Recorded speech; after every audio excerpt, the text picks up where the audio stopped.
Bismillahirrahmanirrahim. Assalamualaikum warahmatullahi wabarakatuh. Bagaimana kabar anak-anakku semuanya di hari ini? Semoga semuanya dalam keadaan sehat walafiat. Amin, amin ya rabbal alamin. Alhamdulillah, di pagi hari ini kita memasuki pembelajaran tematik. Kita sekarang berada di tema 1, subtema 1 dan pembelajaran 1. Coba anak-anakku semuanya buka bukunya di halaman 7 sampai di halaman 9 ya. Halaman 7 sampai halaman 9. Nah, judulnya organ gerak hewan ya. Organ gerak pada manusia dan hewan. Pembelajaran pertama yakni pembelajaran IPA, yaitu organ gerak pada manusia dan hewan. Salah satu ciri makhluk hidup adalah bergerak. Bergerak berarti terjadi perpindahan tempat atau perbedaan posisi tubuh. Makhluk hidup bergerak karena adanya rangsangan yang mengenai tubuhnya, baik sebagian maupun seluruh tubuh. Manusia dan hewan itu dapat bergerak karena memiliki organ gerak. Nah, dapatkah Anda menyebutkan contoh gerak pada makhluk hidup? Gerak pada makhluk hidup misalnya berjalan, berlari, berenang, terbang, dan berayap. Manusia dan hewan itu dapat bergerak karena organ gerak yang tergabung dalam sistem gerak. Sistem gerak terdiri dari organ gerak aktif dan organ gerak pasif. Otot merupakan organ gerak aktif karena memiliki suatu senyawa kimia yang membuat otot dapat bergerak. Nah, adapun tulang merupakan organ gerak pasif karena tidak dapat bergerak sendiri tanpa organ gerak aktif yang memengaruhinya. Nah, otot dan tulang akan bekerja sama sehingga makhluk hidup dapat bergerak.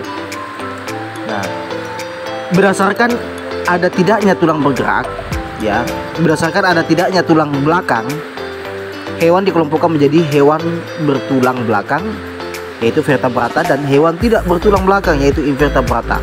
Nah, pada dasarnya fungsi organ gerak pada kedua kelompok hewan tersebut adalah sama, yaitu untuk mencari makanan dan menghindari pemangsa.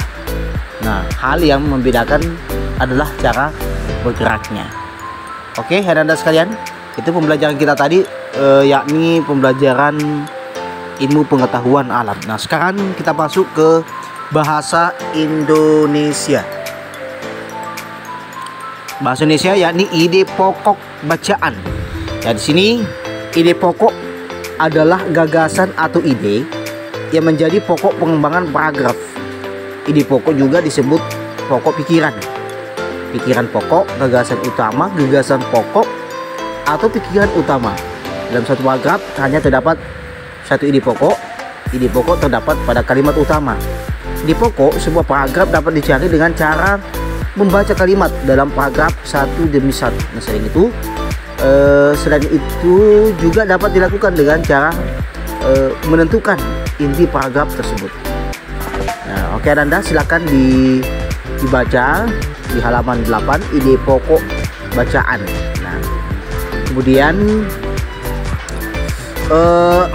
penerapan kemampuan membaca itu cepat disesuaikan dengan tujuan membaca. Aspek bacaan yang akan dicari dan berat ringannya bacaan diharapkan seseorang mampu membaca sebanyak 200 kata per menit. Dua teknik membaca cepat sebagai berikut. Pertama, ada teknik skimming, ya, adalah teknik membaca cepat untuk mendapatkan intisari, misalnya ide pokok, simpulan, kesan tentang bahasanya, dan tujuan penulisan. Yang kedua adalah teknik scanning, ya, adalah teknik memahami informasi dari pembacaan secara cepat dan merata, kemudian berhenti ketika sampai di bagian yang dibutuhkan. Teknik scanning itu ditujukan untuk mendapatkan informasi yang dibutuhkan, kemudian ditarik kesimpulannya, misalnya membaca kamus, buku telepon, atau mencari informasi dalam sebuah buku. Oke Anda sekalian, silakan dibaca sampai selesai. Anda disimak dengan baik pembelajaran kita pertama, yakni pembelajaran IPA, organ gerak pada manusia dan hewan. Kemudian yang kedua, bahasa Indonesia, ide pokok bacaan. Nah, setelah dibaca dan dipahami dengan baik, kemudian kerjakan latihan pembelajaran 1, bagian A dan bagian B. Jadi 10 nomor semuanya, 5 nomor untuk bagian A dan 5 nomor juga bagian B. Setelah itu dikirimkan ke Ustadz. Oke Ananda, itu saja dari Ustadz pembelajaran kita pada pagi hari ini, dan tetap semangat ya. Sekian. Allahumma muwaffiq ila aqwamit thoriq. Assalamualaikum warahmatullahi wabarakatuh.